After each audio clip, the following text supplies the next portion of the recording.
We're living in the age of artificial intelligence, and one of the most influential AI tools is called Chat GPT. Now, you've probably read about this in the news, or you've heard about Chat GPT, perhaps at the Watercooler.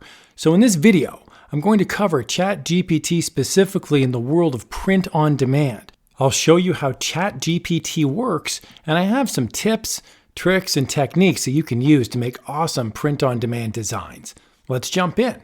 Okay, so to get started, you want to go to the website openai.com. And from there, you're going to click the login button and you're going to sign up.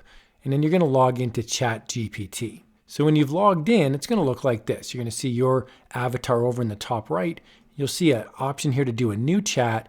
And then down below, you're going to see historical chats. Now, if you're brand new, you won't have any historical chats, but just know that whenever you create a new chat, they'll be listed down below and you can access them days or even weeks later. So it's a pretty straightforward prompt here. There's a couple things down below that you can click on. For example, you can create an image or you can analyze data, you can make a plan. I'm not going to cover this stuff in any great detail. I'm just going to use the prompt. We're going to keep things very simple here right now. So the first thing that we're going to cover is the idea of typing something into the chat window and getting back an image. So I've typed in here to the chat window, create a vintage illustration of a busy city with many people walking downtown. I'll simply click this arrow button on the right-hand side and it's going to process the image. Now it may take between 1 minute or 5 minutes depending on the length of time or the complexity of the image that you're asking. Okay, now the image will get created down below and we can see here this is a vintage image of a busy downtown and there's lots of people walking. Now to download this image is pretty straightforward.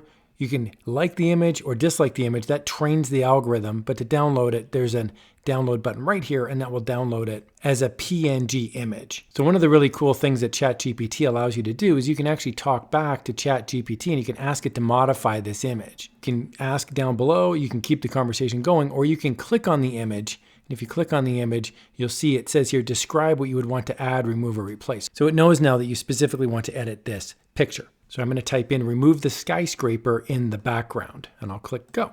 Okay, and we can see here we've got the same picture, but there's no skyscraper in the background. So I think that's a really nice feature. Don't give up if the image is not exactly what you wanted right out of the gates. You can also use Chat GPT to modify a photograph. So here I'm going to select new chat up at the top. It says, what can I help you with? I'm going to hit this little plus button right here. And when I hit the plus button, you'll see it says add photos and files. I'm going to add a photograph from my hard drive. So here I've added a picture of a woman sitting by a lake, and I'm going to type in, change the color of the dress to blue and remove the water in the background. And now I'll click the arrow button. Okay, and we can see here that Chat GPT has changed the color of the dress to blue, and they've also removed the water. That's pretty remarkable. In Chat GPT, you can also create vectors.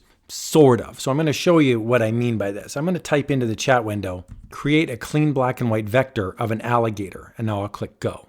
And we can see here we have a really good looking clean black and white image of an alligator. So what you can do with this now is download it, and then using Inkscape, you can trace this bitmap and you can create a true vector with it. So this is a PNG file, but you can easily make an SVG file from it.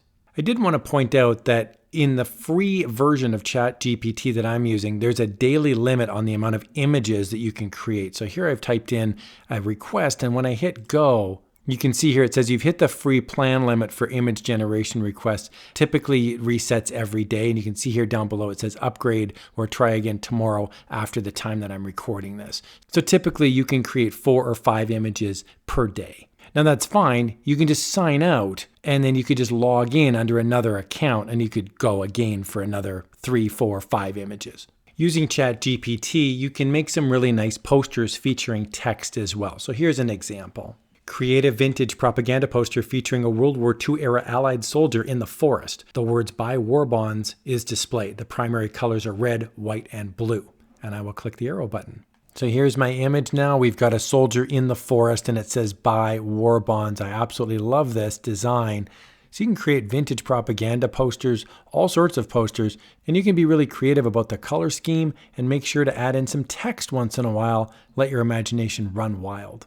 You can also create sticker images as well. This is really popular on sites like Redbubble, for example. So here I've typed in create a round sticker design featuring the United States flag and the word vote. Stars and stripes should be prominently displayed.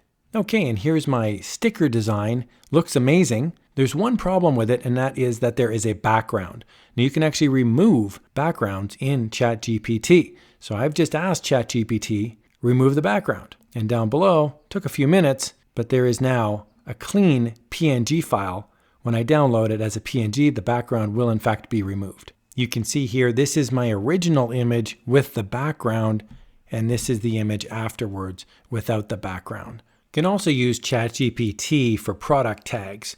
So I'm going to use my vintage war poster here as an example, and I'm going to type into ChatGPT in the same chat, provide a list of product tags that describe the poster suitable for print-on-demand sites like Redbubble or TeePublic. It comes up with a list of product tags, and quite a long list too. This is a very easy way for you to stuff keywords into your Etsy listings or Redbubble, Merch by Amazon, and TeePublic, any print-on-demand site. You can also use ChatGPT for product descriptions. So I'm going to use my vote sticker here as my example, and I'll just type in create a t-shirt product description, and I'll click go. And here we can see is a very basic product description.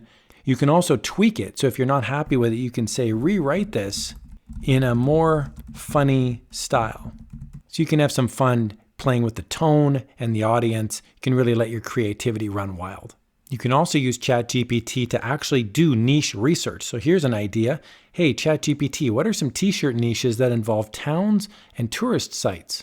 And here's some examples: local pride, hometown vibes, national parks and nature sites, tourist destinations and beach towns, historic and cultural sites, local events and festivals. And it even asks you a question, would you like ideas for a specific region, town, or style? So I'm going to say yes, vintage style for Germany.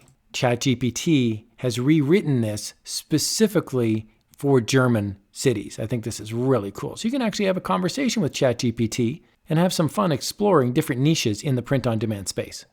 I really hope you found this walkthrough helpful. I love using ChatGPT. There's so many things to do here, and we've just scratched the surface. So if you have an idea or a suggestion or a question, please do throw it down in the comments section below. I would absolutely love to hear from you. Here's another video on how you can have some fun in the world of print on demand.